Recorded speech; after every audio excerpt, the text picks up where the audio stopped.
So Nikola, is it time to panic? I don't know, man, but that's a great question to ask, and today we're going to dig into that. I'm sure most of you have already seen the news and the report from Hindenburg and that hit they've done on Nikola. There's a lot going out there. There's a lot to unpack and digest. I'm not going to spend a lot of time going over this. I will briefly review and cover some of the things that really stick out to me. There's one item in general that's really been sticking out to me, and I just can't push that out of my head.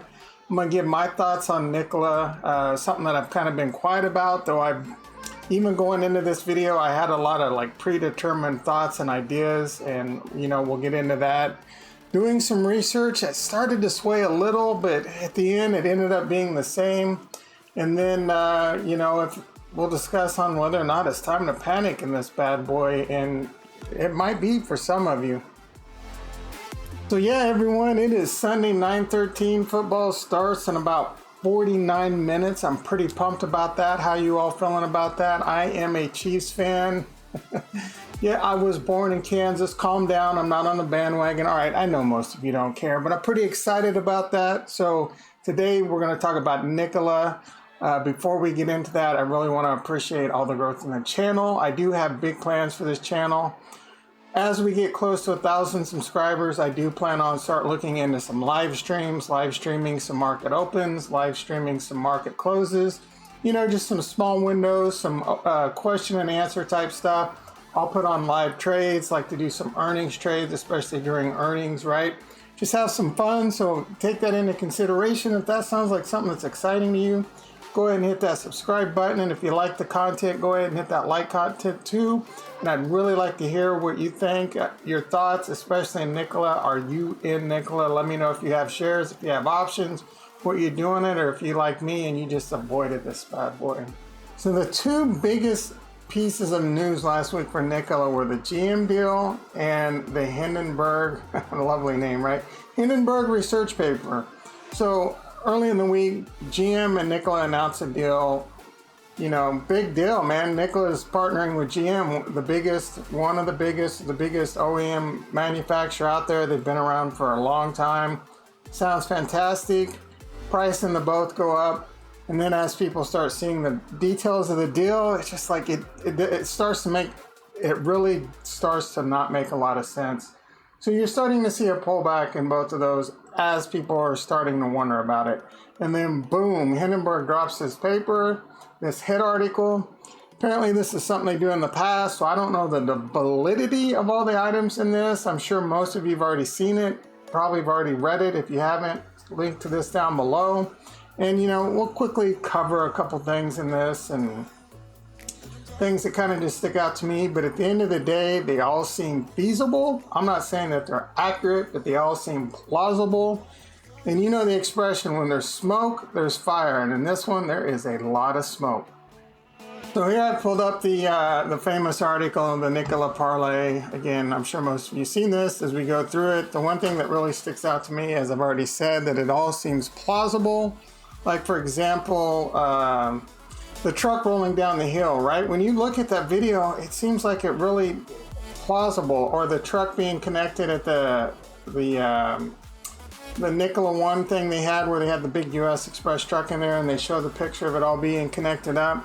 And just in general, again, it just all seems like it could be true. And that concerns me as an investor. Maybe it's not true, but it's going to take time to figure that out.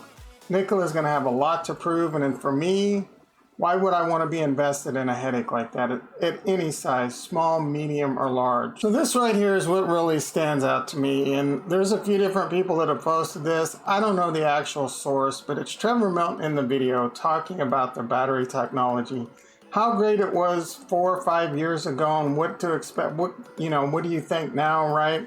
And more on this in a bit, because this is a really big deal, and this is why it really sticks out to me. So this video was posted by Yuri Matzo, link below. All credit to him.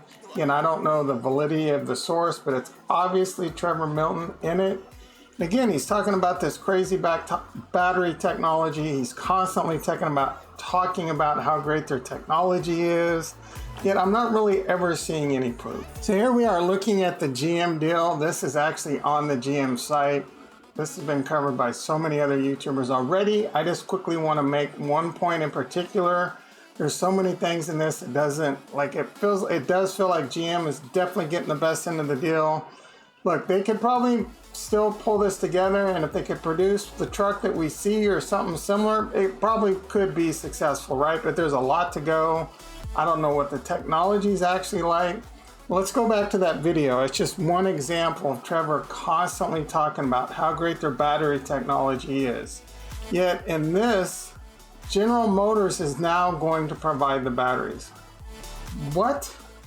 Like what? Why is General Motors? What am I missing here? This is just one more example. This is the one that just like nail in the coffin to me and just really screams that Nikola is just mostly a marketing company, and they've done a great job of raising capital based on,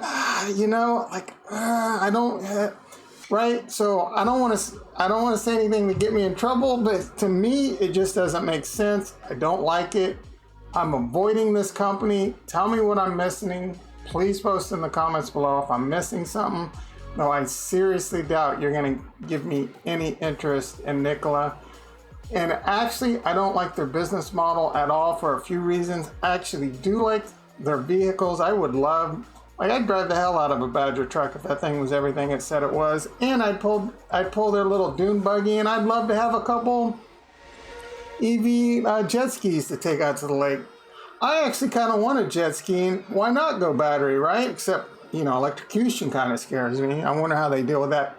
Anyway, let's get on to what I really don't like about their business model. Yeah, so the big reason I don't like their business model is all centered around the whole hydrogen thing.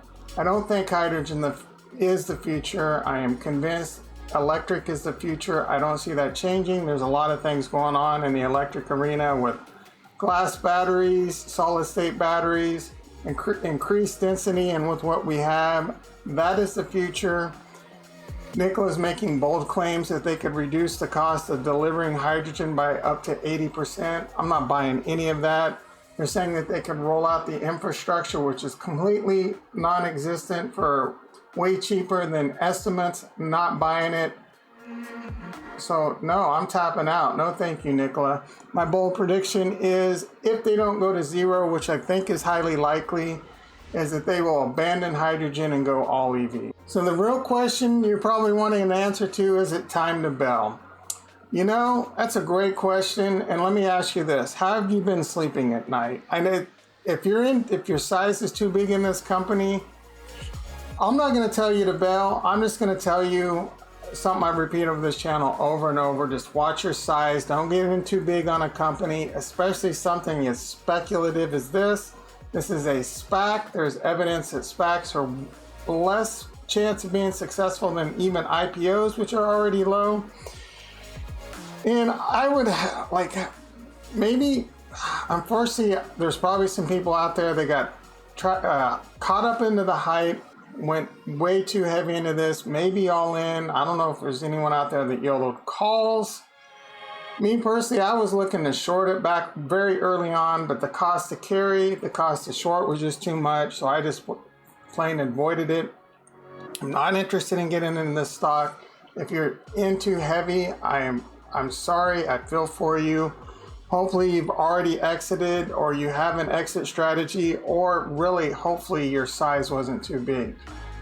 For example, for me, if I had 100 shares in Nikola on a $100,000 account, that'd be like 3% of my account. This thing went to zero, it would suck, but I would be sleeping at night and it wouldn't kill my bank account, right? So those are my thoughts on Nikola. I'd love to hear what you have to say on this video. So I'm gonna go watch a little football, and then I'm gonna come back and I'm gonna start putting a video together. I'm really excited. Apple's got their thing this week, their whatever, product unveiling. And then Tesla's got battery day the following Tuesday. Apple's this Tuesday, I believe. So I'm gonna be back tomorrow, market opening. I'm gonna slap together just a quick video. I'm looking to probably do some put credit spreads in both. So I'll be doing a video on that. Again, I hopefully you made it to the end. Like, subscribe, follow me on Twitter. I love you all, and peace.